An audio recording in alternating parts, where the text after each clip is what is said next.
Postmodernism, one of the most complex periods in art's history, with lots of different artistic movements. But before entering into this, it is important to first try to define what postmodernism is. Even today, there is a debate in art history about its actual definition and duration. It can be defined as a broadly liberal philosophy emerging at some point in the middle of the 20th century. The term was first used by the French theorist Jean-François Lyotard in his book The Postmodern Condition, in which he defines postmodernism as incredulity towards meta-narratives. A meta-narrative is some kind of conception of the world around us, a truth which a modernist movement might suggest can tie up all the things that are wrong with the world and the path to fixing them.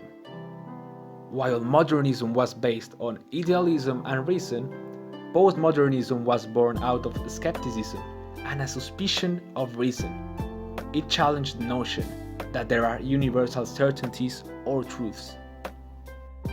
It's also important to understand its background.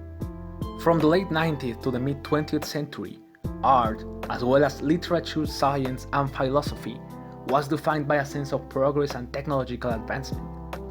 By the middle of the century, however, the Western world had experienced major social and political events, including two devastating world wars, the rise of fascism, communist ideologies, and nuclear weapons being created and used. The modernist optimism that had dominated in pre-World War now seemed irrelevant, outdated, and doomed to fail. Europe was no longer the center of modern art. The focus of the art world now moved to New York City. The United States started to have an economic boom, with consumerism skyrocketing.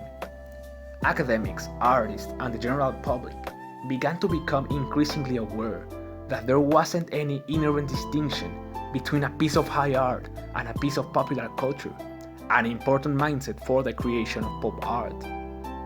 The digital revolution in the last decade of the 20th century brought with it new tools that artists could use to create new art products, and globalization have played a major role in spreading these artworks across the world.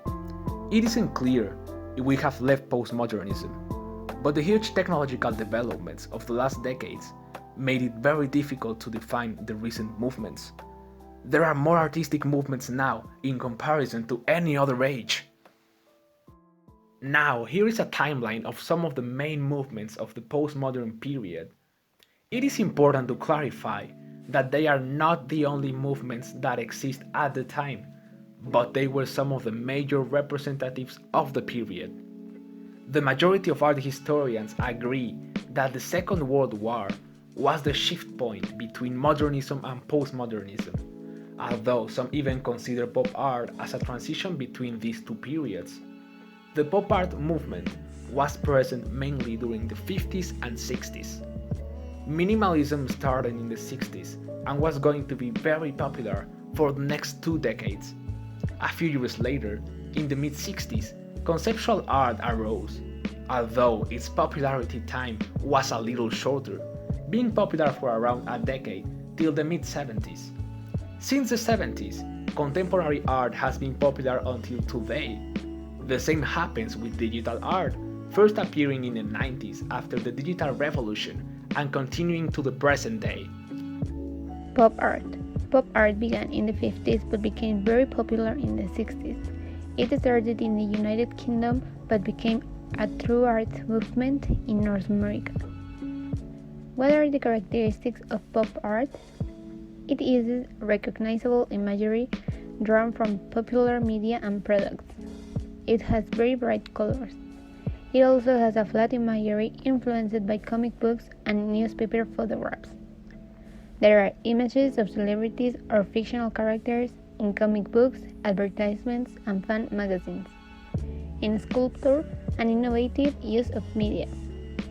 The most famous pop art artists include Kate Haring, David Hockney, Jasper Jones, Roy Lichtenstein, Wayne Thiebaud, and Andy Warhol, who is the most famous of the pop art artists.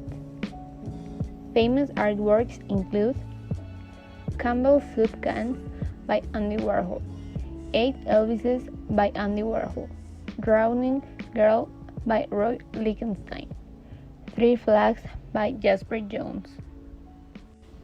Conceptual art. The term concept art has been used in the early 60s.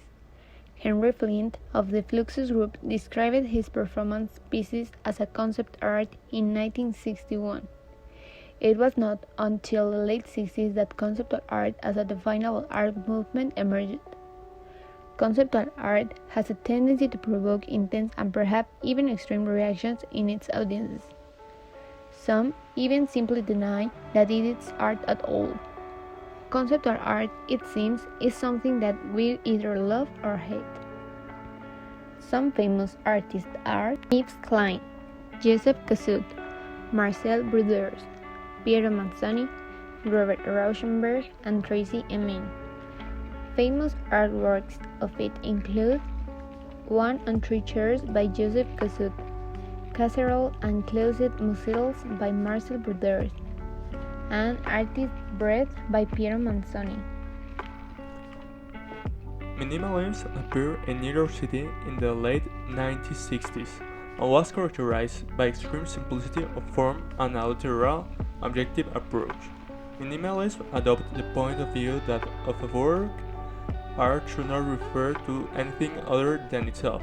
For that reason, they attempt to rid their works of any natural visual association. The medium or material from which it is made and the form of the work is the reality.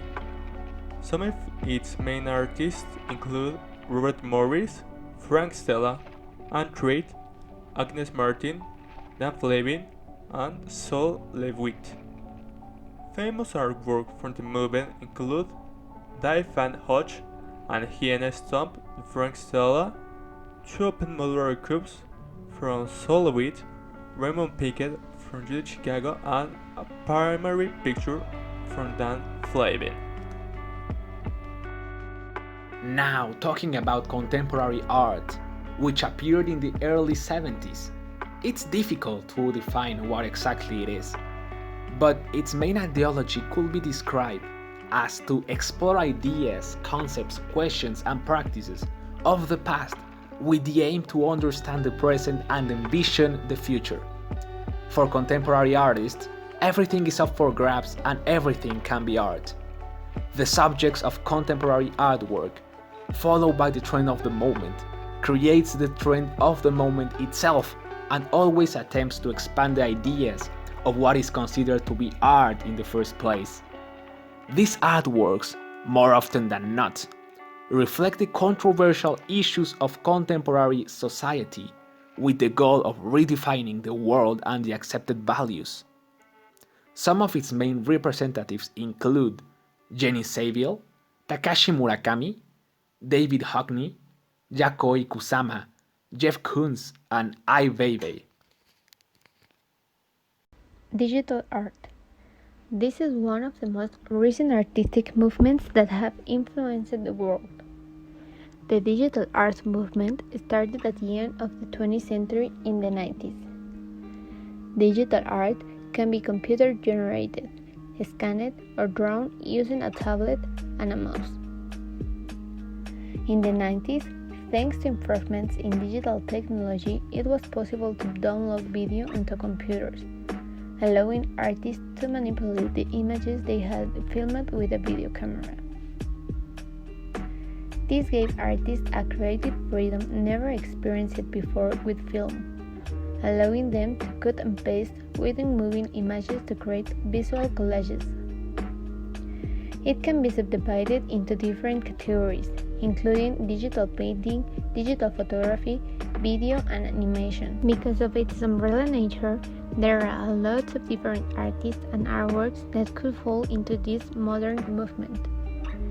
Famous artists include photographers Eric Johansson and Andrea Gorski, graphic designer Paula Scher, illustrator and photographer Alberto Subeso, and digital artist David MacLeod. A few of the most famous artists made a mark with the postmodern artworks are Chrysophily, Christo Jean-Claude, Tracey Emin, Jeff Koons, and Robert Arneson.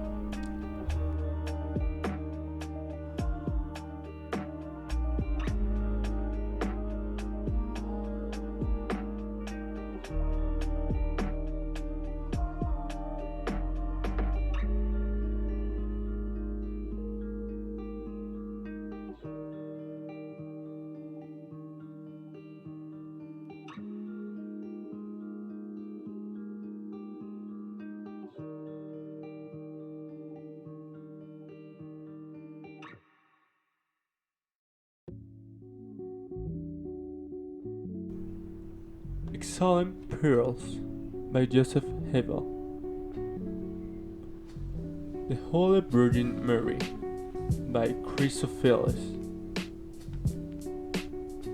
Running Fast by Christo and Jean-Claude. My Bed by Tracey Emin. Sutton Street, Samuel